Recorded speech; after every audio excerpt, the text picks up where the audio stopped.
السلام علیکم دوستو، آج ہم ڈسکس کریں گے ایک عظیم شخصیت جس کا نام قائد اعظم محمد علی جناح، جن کو بانی پاکستان کا لقب بھی دیا گیا ہے۔ قائد اعظم محمد علی جناح وہ شخصیت ہیں جنہوں نے پاکستان کو بنانے میں اور مسلمانوں کو آزادی دلانے میں اہم کردار ادا کیا۔ برطانیہ کے ایک پروفیسر قائد اعظم محمد علی جناح کے بارے میں کیا رائے رکھتے ہیں؟ وہ اپنی کتاب جناح پاکستان میں لکھتے ہیں کہ ایسے لوگ کوئی ہوتے ہیں جو دنیا کو بدل کر رکھ دیتے ہیں، اور قائد اعظم محمد علی جناح وہ شخصیت ہیں جنہوں نے دنیا کے نقشے کو بدل کر رکھ دیا۔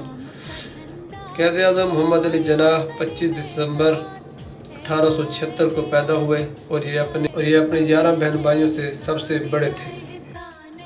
اور قائد اعظم محمد علی جناح نے 10 سال کی عمر میں میٹرک کا امتحان پاس کیا اور 19 سال کی عمر میں وکالت کی ڈگری حاصل کی، اور اس وقت میں یہ کم عمر زیادہ تعلیم حاصل کرنے والے طالب علم تھے۔ اور وکالت کی ڈگری حاصل کرنے کے بعد فوراً انہوں نے سیاست میں دلچسپی لینا شروع کر دی۔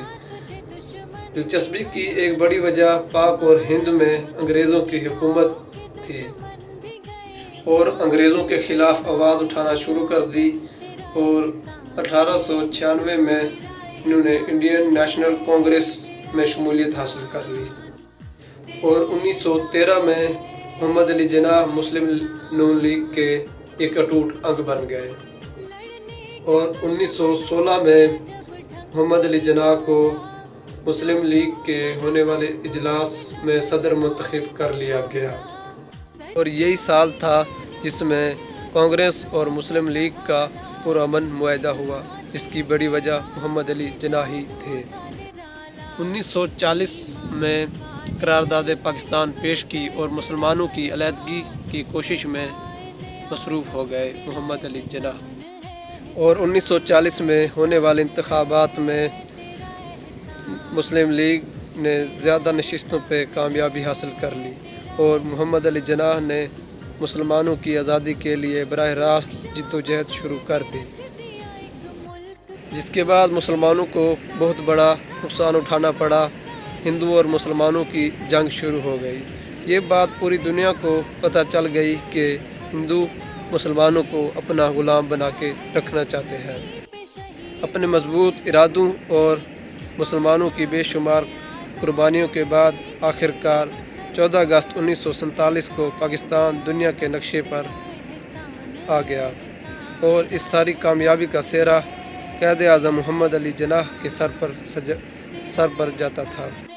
پاکستان کے وجود میں آنے کے بعد انہوں نے پہلا خطاب جو کیا، پوری اپنے پاکستانیوں کو جو میسج دیا، وہ یہ تھا: آپ آزاد ہیں، آزاد رہیں۔ آپ لوگ اس ملک پاکستان میں اپنی عبادت گاہوں، مسجدوں یا مندروں میں جانے کے لیے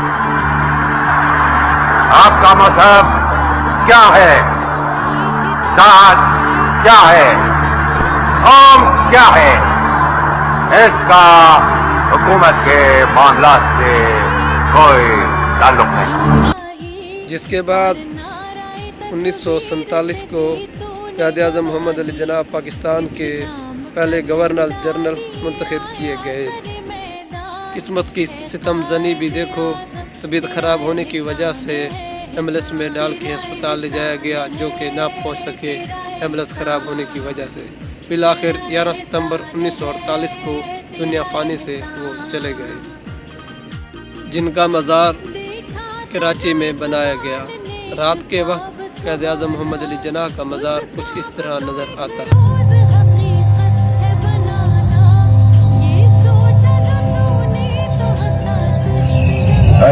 مزار کے ساتھ ایک عجائب گھر بھی بنایا گیا ہے، جس میں تمام چیزیں صفائی کے ساتھ رکھی گئی ہیں۔ قائد اعظم محمد علی جناح ہمیں سب کو، پورے پاکستانیوں کو ایک میسج دے کر گئے۔ ان کا میسج یہ تھا کہ انسان اپنے اندر جو بھی سوچتا ہے اس پر ڈٹ جائے، اور انسان ناممکن کو ممکن کر دیتا ہے، چاہے وہ دنیا کا نقشہ ہو، چاہے وہ کوئی بھی کام ہو۔ امید کرتے ہیں آج کی ویڈیو آپ کو اچھی لگی ہوگی، اور مزید ویڈیو دیکھنے کے لیے ہمارے چینل کو سبسکرائب کر لیں، پیج پر ہیں تو فالو کر لیں، تاکہ ہم اور آپ دوبارہ بھی ملتے رہیں۔ شکریہ۔